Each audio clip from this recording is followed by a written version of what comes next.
I love you, Cleveland, and I love you, Ohio, and a very pleasant welcome to this week's show. Bonus time with Drennan on the Big Play Network. I indulge you and ask your apology. I apologize. I indulge you to bear with me. I've been stricken with a bad cold. I mean, the way I was yesterday, which is when I usually record this show, there was no way I could do it. But I'm a gamer, and I had prepared the show, and so wanted to come and do it that I'm here today. So, Ryan, good to see you in more ways than one. Good to see you, Bruce. I'm glad you're feeling a little bit better than you were yesterday, so we're glad to have you on this Thursday. We have so much to cover on the show, and obviously the Browns in the NFL, college ball big time, and the baseball playoffs. Cavaliers in the NBA season will be starting next week. We'll touch on that very briefly, but we'll get into that more when the season does get underway. First things first, what a glorious victory against the San Francisco 49ers. Can't say enough about the defense. Can't say enough about the never say die attitude. I loved it. The defense by the Browns was just absolutely spectacular. I cannot say enough about them. Do you realize that the defense is the top-ranked defense in the National Football League, allowing 1,002 yards all season long? Now, that's the lowest number through 5 games in 50 years. 50 years through 5 games. This is the Cleveland Browns. This isn't the Chicago Bears of 85 or the New York Giants with Lawrence Taylor right after that era of Buddy Ryan coaching under Ditka in Chicago, or the Purple People Eaters of Bud Grant, or the Steel Curtain of Chuck Noll, the no-name defense of Shula. I mean, this is the Cleveland Browns. It is incredible. They have allowed 200 yards with a game, and that is the 60 fewer yards per game than Baltimore, who has the second-ranked defense in the National Football League. It's absolutely extraordinary how well this defense is playing, and I just can't say enough about them. And I'll tell you what I really the biggest observation that I can make about that game this past week was how the Browns defense exposed Purdy. We haven't seen that yet from this young quarterback. Last year when he was forced into action, he was brilliant. Didn't even have any picks. And again, I contend, excuse me, that had he not gotten hurt against Philadelphia, they may have gone on to win that game for the NFC Championship. And I think that's a pretty general, consensus opinion, the way they were gelling going into that game and throughout the playoffs. So the Browns' defense is to really be applauded. I thought Walker did his job, everything we could expect of him. That was an ill-advised pass toward the end of the game, let's face it, and that was not Stefanski's call. So let's point that out. That was not Stefanski's call. But if Walker gets the nod in this next game, which I think he will against Indianapolis, and we'll get into that in a minute. But I really think that Walker did what he needed to do in order to enable the Browns to be in a position to win the game. And how many times have we seen throughout the years, throughout the decades, where a last-second field goal beats the Browns? This one worked. I mean, who would have figured a chip shot like that we'd be blessed I do mean blessed, to have that go to the right and enable the Browns to win the game. Just absolutely incredible. I loved it. We did, the officiating in the NFL is absolutely atrocious. It really is atrocious. And we got a big break in this game. That targeting call was a bad call. He did not lead with his helmet, and he hit in the shoulder, and it enabled us to continue the drive, and it was really a blessing. That was a terrible, terrible call, in my opinion. And just because he launched himself, if you interpret the rule by the definition of the rule, it was not a foul. I have an officiating background, and I would not have flagged that. Certainly, it really benefited our team. So, it's driven me crazy throughout the years to hear, the officiating, they're prejudiced against Cleveland. That's nonsense. That's ridiculous. And I don't give any kind of statement like that any credibility. But in this case, here's a perfect example of a call that really did benefit us. But I really did want to emphasize how the defense won this game for us, and it's just incredible what Schwartz is doing. Incredible.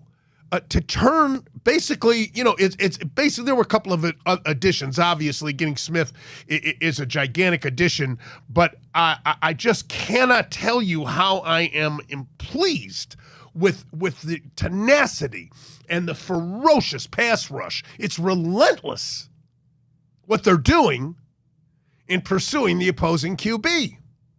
And it's so refreshing to see out of a Cleveland defense. I repeat, a Cleveland defense. I have to pinch myself to find, is this really a Cleveland defense, Ryan? Wow. Yeah, and I mean, there's very, very, very few people on this earth that can say they have Kyle Shanahan's number, and Jim Schwartz is one of them. I believe he's now 8-1 in his time in the NFL against Shanahan. Yeah, it's incredible. I'm glad you pointed that out. It is incredible in Schwartz's career. But I like the job that Stefanski's doing so far. I really do, considering this Watson dilemma. And this Watson thing, where are we at with it? Well, I'll tell you where we're at. He's obviously injured more so than what we thought when he sustained the injury. Therefore, we have to face the reality. I don't buy into this nonsense, this conspiracy nonsense that he's got his money and he's dogging it and that's ridiculous. He doesn't want to come out there and lose. He wants to win. He's got something to prove to himself, to his team, most importantly, to the world. That he can be the quarterback, considering the God-given talent that he has. And I just don't buy into any of that conspiracy nonsense. But he's hurt. Now, as we are recording this show, it is not known whether he'll practice today. I don't believe he will.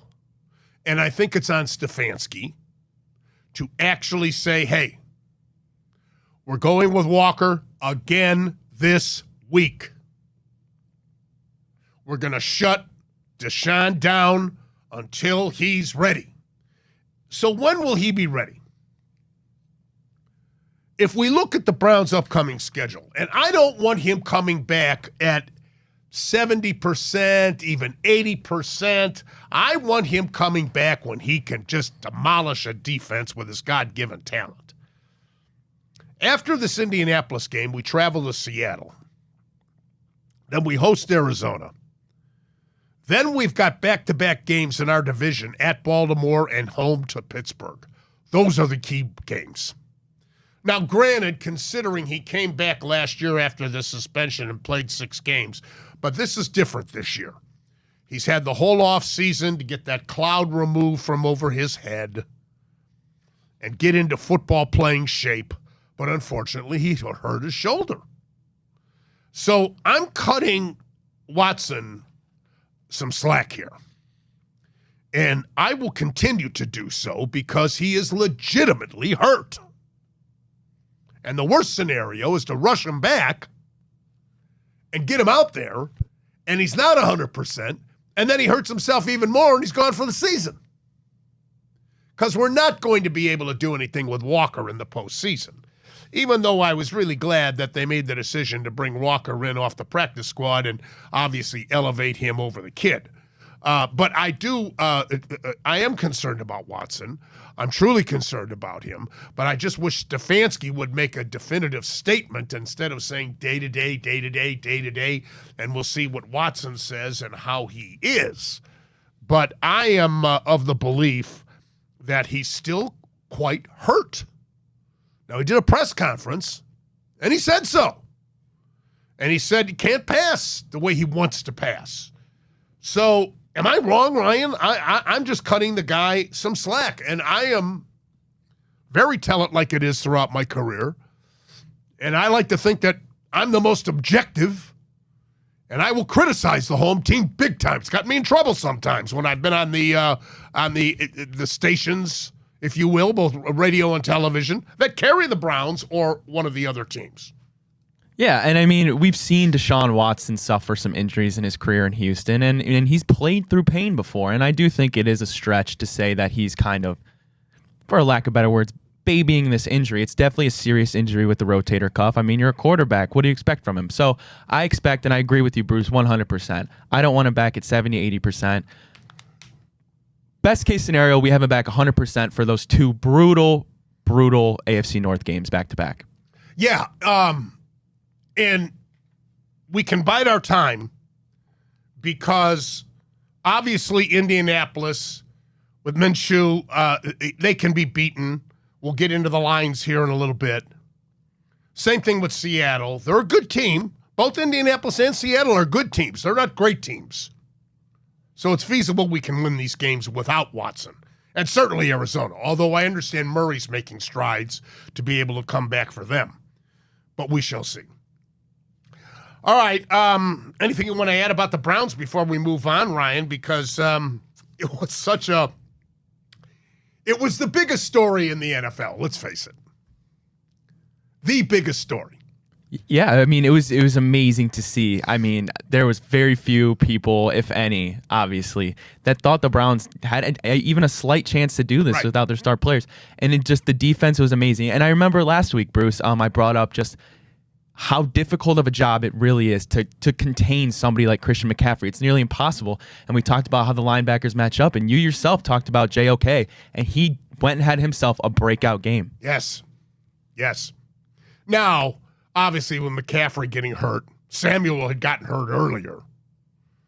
That didn't bode well with Frisco fans, obviously. That's a very damaging losses. Because what Purdy does, Mr. Irrelevant, if you will, he all he does is he manages the game, and he's done a brilliant job of doing so.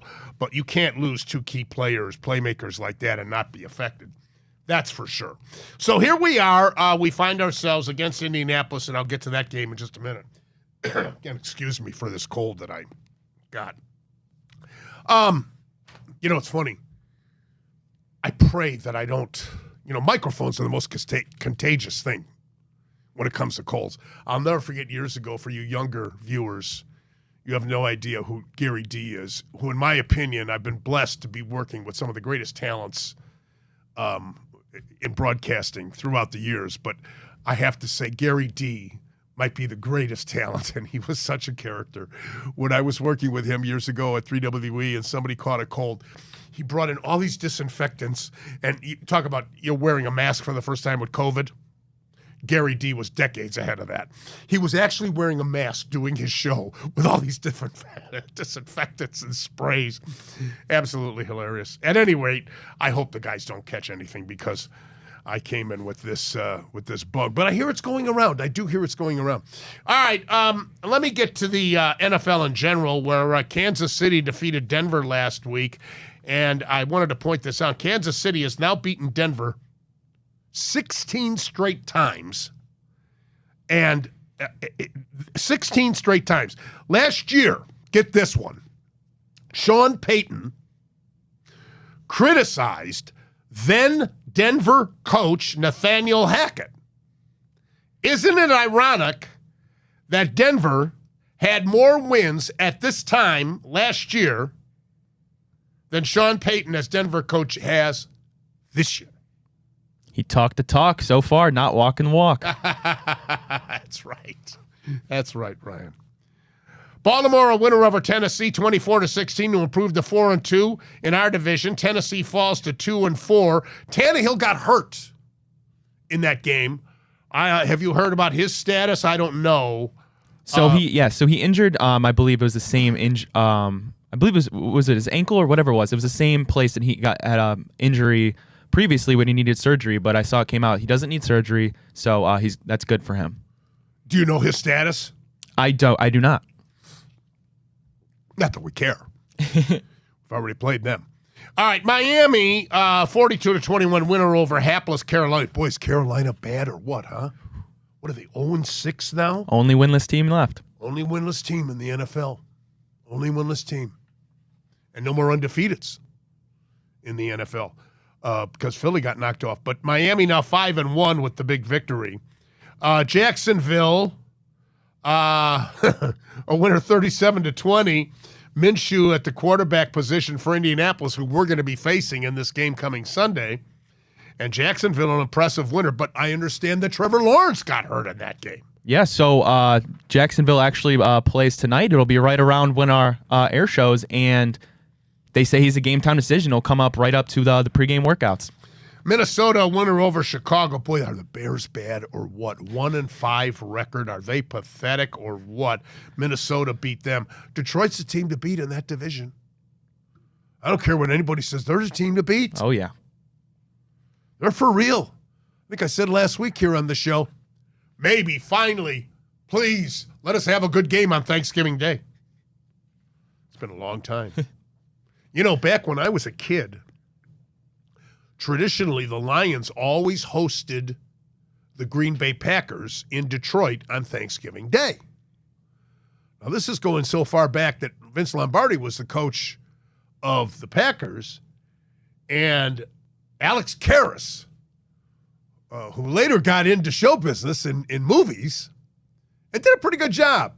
He actually played a very funny role as a bodyguard for James Garner in a movie called Victor Victoria, a musical, which I adored. Julie Andrews, tremendous movie, Robert Preston.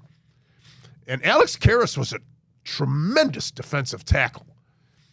And the Lions, even if they had a bad team, would beat Green Bay or beat them up, even if they lost, on Thanksgiving Day. It got to a point where Lombardi said, no more. No more. He went to the league. He said, we do not want to be scheduled to play Detroit on Thanksgiving Day. Houston, a winner over New Orleans. How about Stroud? 2 touchdowns in that game for Houston. I think that's healthy for the NFL, especially after Watson being traded to us. And everybody thought, and and Houston's got all these draft picks coming up. Don't be surprised if in a couple of years they're pretty good.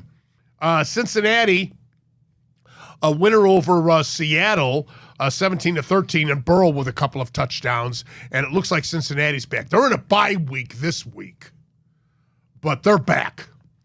Burrow's healthy. They're back. And their defense is better than what they've been playing this year, let's face it. Then you had Las Vegas beating New England 21-17, and New England now 1-5, and Vegas and New England going into that game, neither Vegas nor New England had scored 20 points in a game going into this contest. Neither one of them. So Vegas accomplishes scoring 21, and New England still has yet to score 20 points, only scoring 17. Boy, they must be going absolutely insane. How much room do they give Belichick considering all of the championships, all of the Super Bowls, year after year after year after year now that Brady's gone, huh? Yeah, and so it's pretty interesting. So Bill Belichick, we know, is creeping up. He's still got a little bit to go, the all-time win record, especially with this I guess I'll say awful Patriots team, and then the inverse. I believe he's 8 losses away from becoming the sole record holder for most losses in a head coach's career. And not to discredit Bill at all. Obviously, when you play that many games, that's bound to happen. But he's close to Jeff Fisher for the most losses Fisher, ever. The old Tennessee coach, yeah. I'll be darned. That's interesting too. And as we've said too, what more is there for Belichick to accomplish? I thought when Brady left and went to I thought that it worked both ways. Brady wanted to prove that he could win away from Belichick, which he did. Belichick wanted to prove that he could win without Brady, and he didn't. And he's not going to. So what more is there for Belichick? Hang it up. Excuse me. Detroit, I mentioned them earlier. 5-1 now, 20-6 winner over Tampa Bay and Mayfield. So Tampa Bay now goes 3-2. Goff, 2 touchdowns in that game. And the Bucks are still, in my opinion, can win that division because it's such a weak division. I think it's the weakest division in the NFL. And then the New York Jets, a winner over Philadelphia. How do you figure that? They're 3-3 without Aaron Rodgers, 20-14. I understand he called a few of the plays in that game. And Philadelphia now 5-1 suffers their first defeat of the season. How do you explain that? Well, I'll tell you what, Philadelphia is still a good team, but obviously every team has a game that they shouldn't lose that they lose in the year. But boy, are they feeling the loss of Shane Steichen over there on their offense. Yeah. So Philadelphia, and they've been dodging some bullets too. Let's face it. Frisco has been absolutely dominant until their game against us the other day. But that hasn't been the case with Philadelphia. They've dodged a couple of bullets before they suffered their first loss in this game. Finally caught up to them. And last but not least, Buffalo, a winner over the New York Giants, 14-9. Allen with a couple of touchdowns. They are now 4-2. So going into this week, we have our Cleveland Browns as a 2.5 point favorite, if you will, at Indianapolis. And I don't like us being the favorite. I've got to tell you, I don't like it, us being the favorite. Not that Indianapolis is anything to be afraid of, but they're a good team. They're not a great team. They're on one week, they're off the next week. They play a game that they should win and they don't, etc.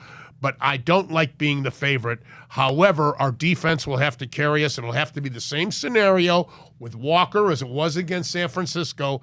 Keep us in the game to allow the defense to win. Should be a close game come Sunday. Detroit is at Baltimore.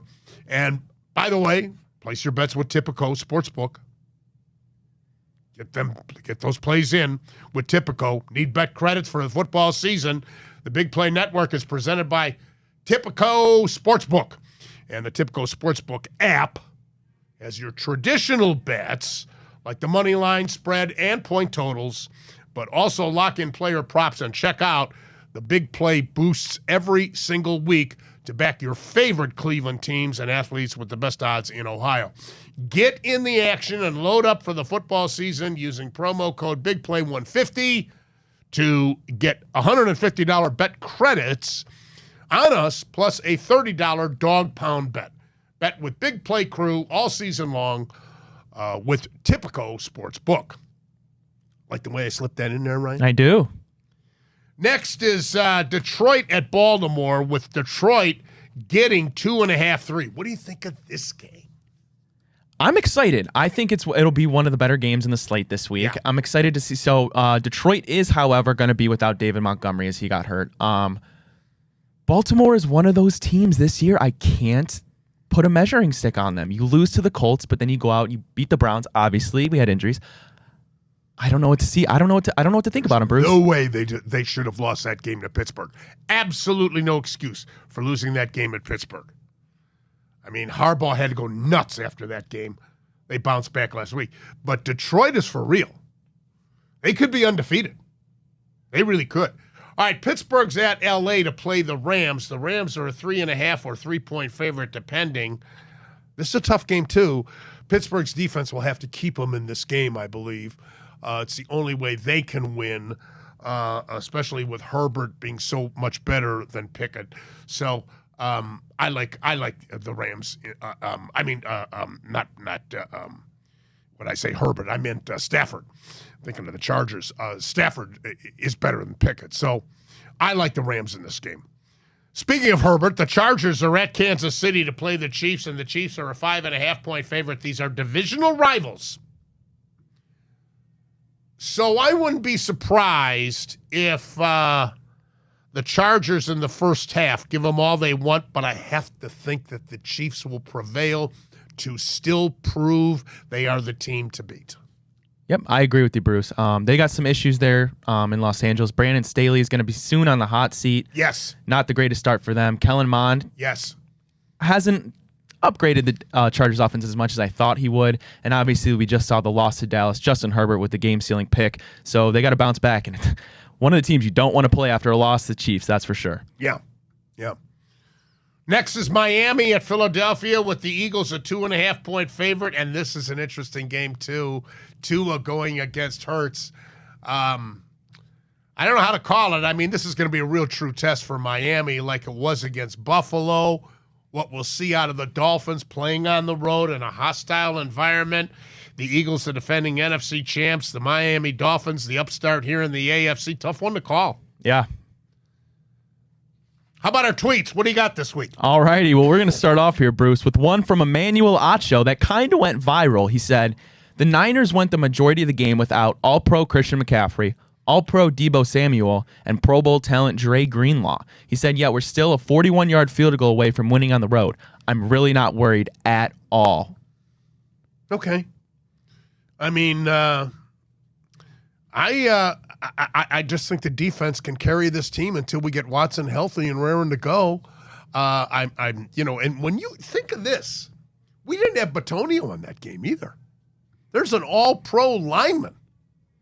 And obviously, without having Chubb, are you kidding me? And now without our quarterback? Wow. The defense. Schwartz. Coach of the year as an assistant. Go on. All righty. Well, tweet from Aaron Goldhammer says, has anyone out there thought the Browns might be better off with P.J. Walker? Figures that the Hammer would throw something like that out there. He's doing that facetiously, You do realize how he is. Go ahead. All righty. A scary movie debate here for you. Chop says they were debating best scary movies in the office, and he says Scream is the #1 scary movie. That's interesting. When I was a kid, I thought the original Dracula with Bela Lugosi was just incredibly horrifying. And also, I think The Exorcist was a very scary movie. That was nominated for Best Picture of the Year, and it didn't win. It was in 1973, I believe. It lost to The Sting with Paul Newman and Robert Redford. Good movie. Yeah, very excellent film. With Blair and company, and an excellent film. Anything else? Alrighty, well, last one, another kind of similar one. Steve Donaldson Jr. says that the Browns should sit Deshaun Watson the rest of the season because P.J. Walker is the real deal. Now, the question I have is, did he write that tweet the next morning after he sobered up? Or during the game when he was tailgating prior to the game and all liquored up?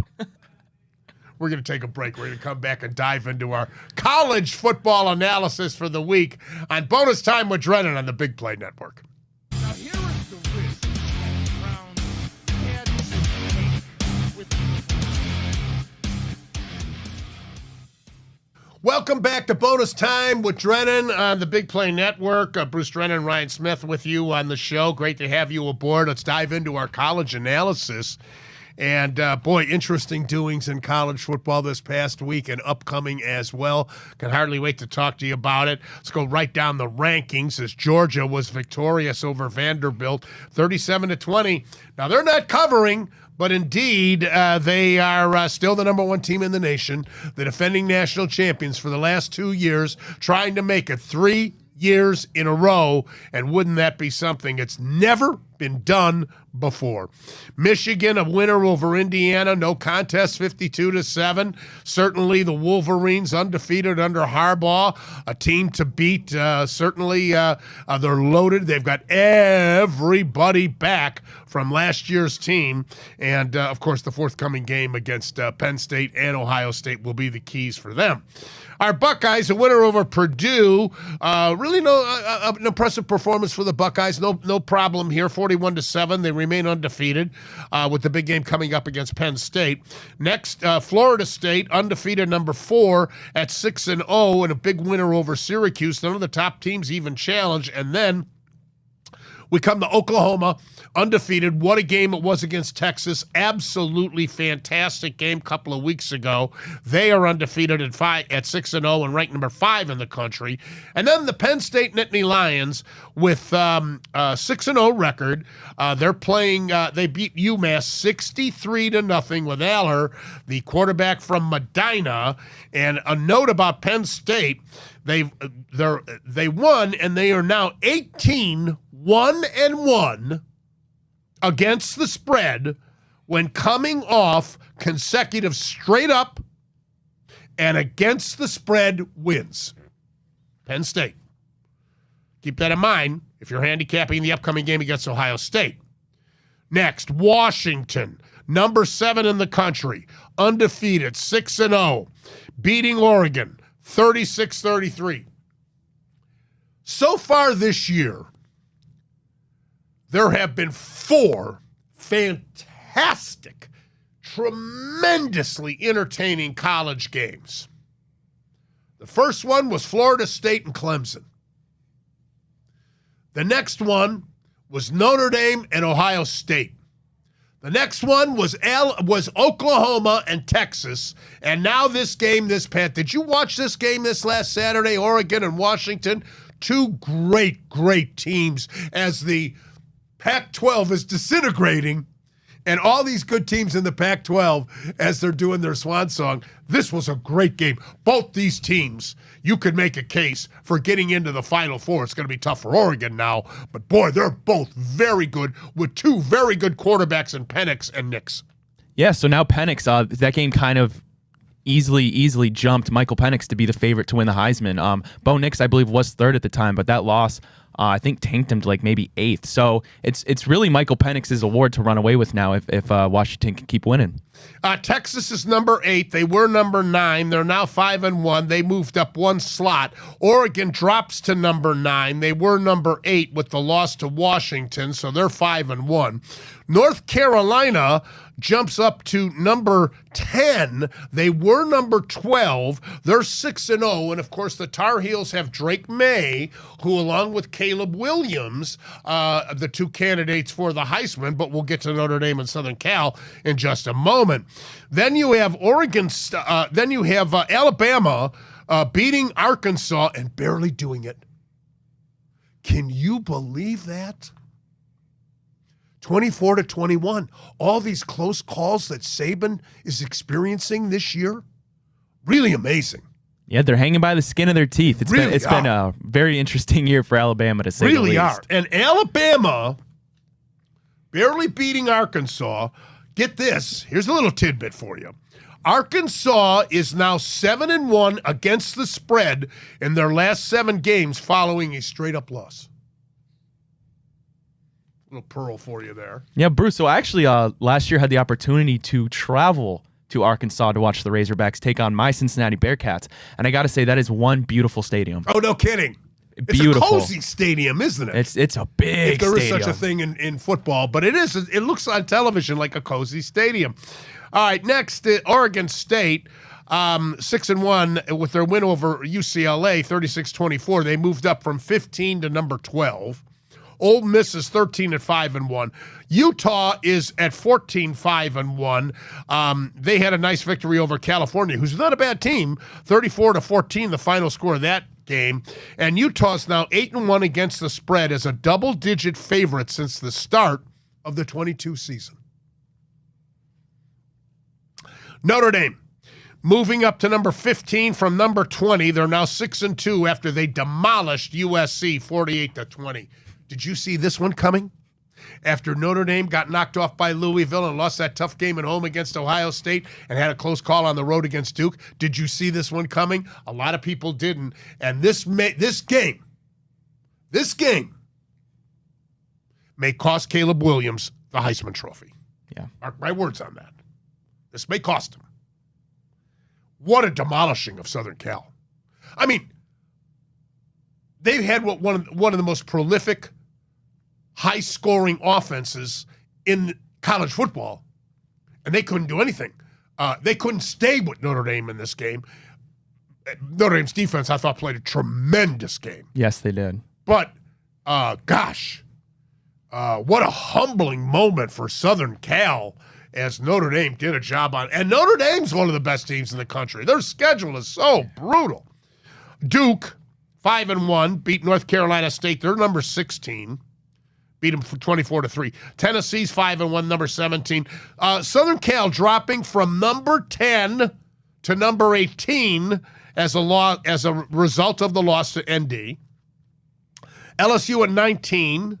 Missouri beat Kentucky 38-21. So they're 6-1 and they're number 20. Louisville's 21. Air Force is 22. Tulane's 23. Iowa with a big win at Madison. How about that in Big Ten action? I'm a fan of Kirk Ferentz. I've interviewed him several times. And he used to be on the Brown staff, So was Nick Saban when Belichick was the coach here. And Ferentz appreciates the talent that our state produces. And he comes in here as much as he can to recruit because he doesn't have the recruiting power in Iowa like schools, some of the powers around the country have, or even some of the other teams in the Big Ten. He can't recruit with Michigan. He can't recruit with Penn State. He can't recruit with the Buckeyes. Not even with Michigan State in a normal year, even though they've gone through a tumultuous thing with Tucker and them. But I give him a lot of credit. That game going in there and knocking off Luke Fickell, by the way, your former coach at Cincinnati, former coach at Ohio State. Hate to see your heroes become your villains. But wow, what a humbling moment for Wisconsin to lose that game at home like they did. Hello. Penn State at Ohio State. Ohio State 4.5-point favorite. All right, you're on the hot seat. What do you think? I still like Ohio State in this game. I think they're going to pull it out. And it was really, I'll say this, it was really refreshing and good. And I'm not even the biggest Ohio State fan, but it was nice to see Ohio State go into West Lafayette and handle Purdue because obviously their history there, Purdue plays them very well at home. So it's good to see that. I think Ohio State will get the win, but I like Drew Allar, and ever since Penn State lost last year to Ohio State, they've been one of the hottest teams in the country. Well, I think Allar's going to have an added motivation because Ohio State didn't vigorously pursue him in recruiting, obviously like Penn State did. I mentioned last week, I think I mentioned this last week, that Franklin flew in a helicopter to Medina High School. I didn't mention this? Okay. I don't believe so. I found this out.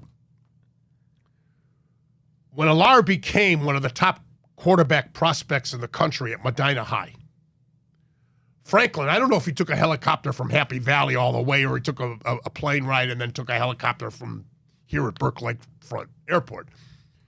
But he flew a helicopter into Medina right at the stadium. The helicopter comes.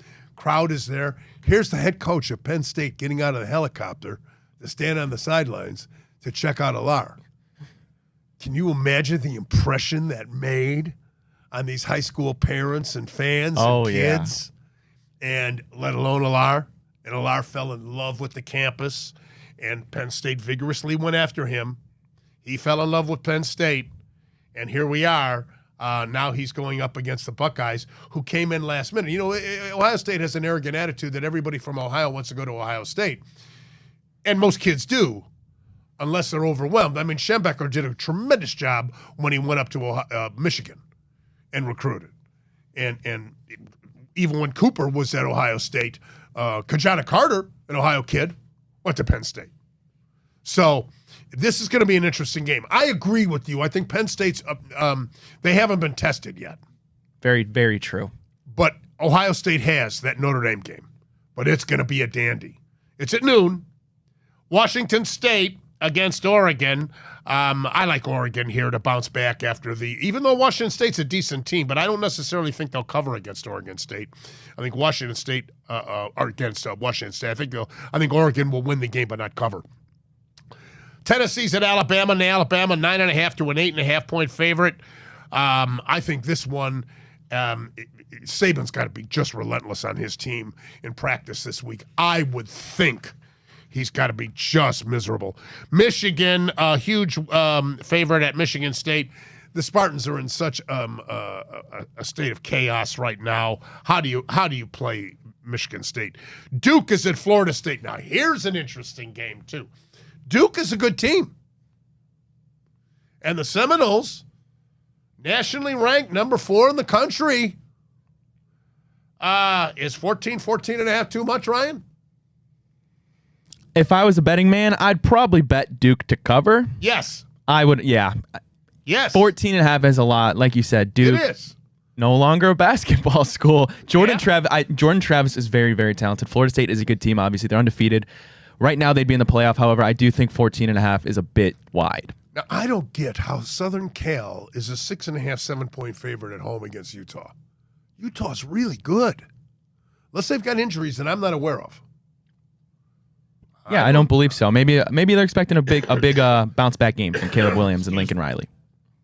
I don't know, but I think that's high too. I agree. Clemson 2.5, 3 point favorite at Miami. There's another interesting matchup this week in college ball. Another interesting matchup.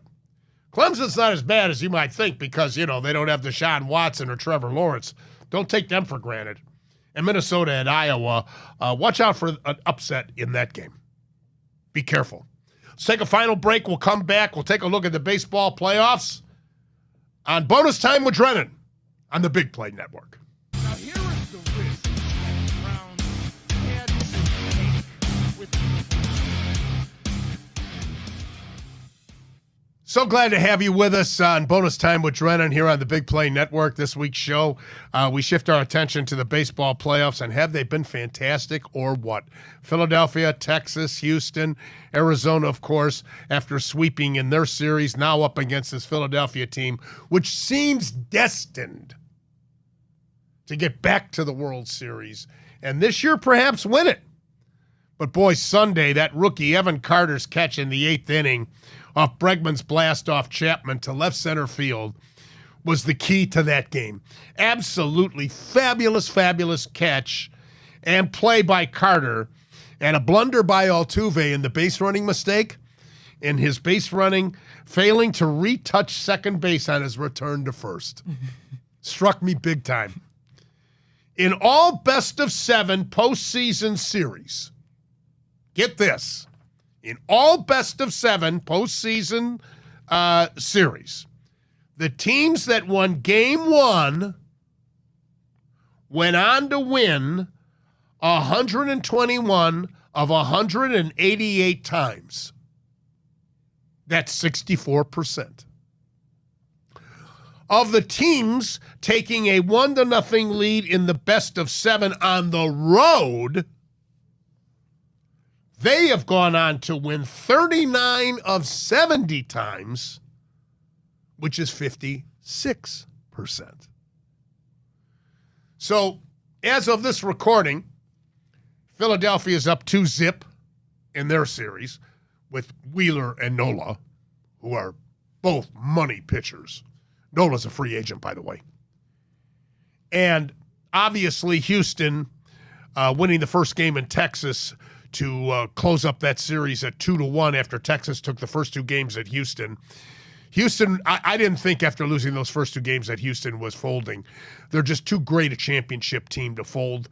And so a key game will be the game 4. There's no question. If they go down 3-1, the odds are against them coming back, even though, if necessary, the last two games would be back in Houston. But here's another tidbit for you with the baseball playoffs. 14 teams that lost the first two games of the series have come back to win. 14 times that happened. So Arizona has lost the first two games of Philadelphia, and Houston lost the first two games to Texas. The first time that happened was 1955 when the Brooklyn Dodgers came back and beat the New York Yankees.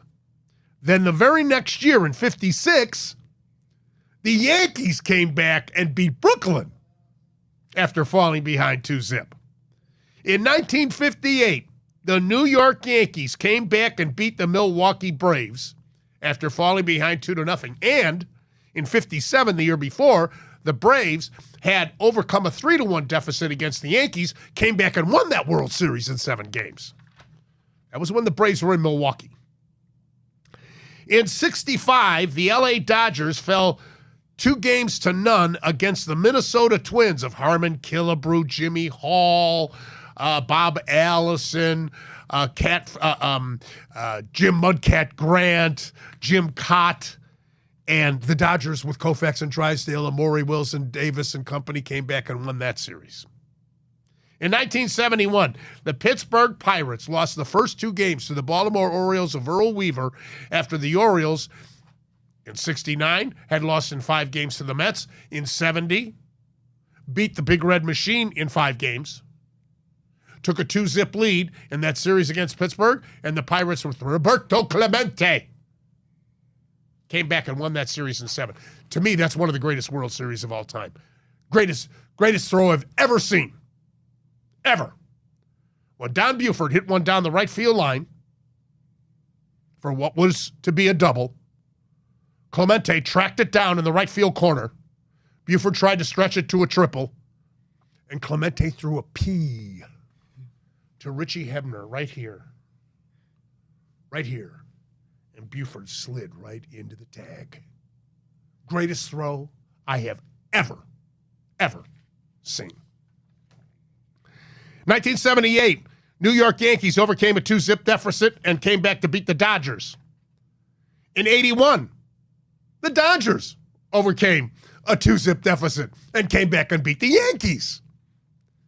In 85, in the National League Championship Series, St. Louis overcame a 2-0 deficit and came back and beat the Dodgers. In 85, in the American League Championship Series, Kansas City overcame a 2-0 deficit and came back and beat Toronto. And in 85, in the World Series, Kansas City overcame a 2-0 deficit, came back and beat the St. Louis Cardinals. In 86, the New York Mets of Dwight Gooden, Darryl Strawberry and company overcame a 2-0 deficit against Carlton Fisk and the Boston Red Sox and beat them. In 96, the New York Yankees overcame a 2-0 deficit, came back, and beat the Atlanta Braves in the World Series. In the 2004 American League Championship Series, Boston overcame a 2-0 deficit and beat the New York Yankees, and they were actually down 3-0. First time in baseball history, a team was down 3-0 in a series, best of 7, and came back and won. First time. And guess who the manager of the Boston Red Sox was? Terry Francona. And then lastly, it was the 2020 National League Championship Series where the LA Dodgers overcame a 2-0 deficit and beat the Atlanta Braves in that series. That was in the National League Championship Series. By the way, home field advantage based on best record, Philadelphia, Texas, and Houston all finished with 90 and 72 records. Philadelphia would get home field advantage against either Texas or Houston because they beat both those teams during the regular season 2-1. Arizona didn't have, so Arizona would be get the 3 games. So I don't know who's going to win the American League. I think Philadelphia is a pretty safe bet. But I think it's going to be a very entertaining World Series. And isn't that funny? 3 teams won over 100 games in the regular season. They're all out. Baltimore, Atlanta, and the Dodgers, they're out. And here we have Philadelphia, Texas, and Houston. I'm not, it's only because I don't think Arizona, I give them a lot of credit for what they've been. Torey Lovello, I know him from when he was with the Indians organization, a real good baseball man. Lastly, before we say goodbye on this week's show, the Golden Glove nominees have come out. Second base, Dubon of Houston, Andreas Jimenez of the Cleveland Guardians, and Marcus Semien of Texas. So Jimenez going for another Gold Glove, most deservingly. At third base, Carlos Correa of Minnesota, Matt Chapman of Toronto, and Jose of our Cleveland Guardians. Left field, Austin Hayes of Baltimore, Stephen Kwan of the Guardians, and Dalton Varsho of Toronto. And center field, Kiermaier of Toronto, Robert of Chicago White Sox, and Julio Rodriguez of Seattle. Now, I've been one of the biggest critics of keeping Straw in the lineup as an everyday player because of his lack of offense. But let's give credit where it's due. This kid, Miles Straw, is one of the best defensive center fielders in the major leagues. And I think it's terrible that he's not in the top 3 as a candidate for the Gold Glove in center field. I'm sorry, Ryan. I'm sorry. Let's give credit where it's due. So there you have the nominees. All right, the Cavaliers will be opening up the regular season against Brooklyn. That'll be on Wednesday, October the 25th. So on next week's show, we'll touch upon that. And that is all the time we have for this week's version of Bonus Time with Drennan. Great to have you aboard. On behalf of my producer, Ryan Smith, you have a great week. We'll see you next week here on the Big Play Network. Until then, as always, and most importantly, you'll remember, I love you, Ohio. And I love you, Cleveland. Now here is the risk.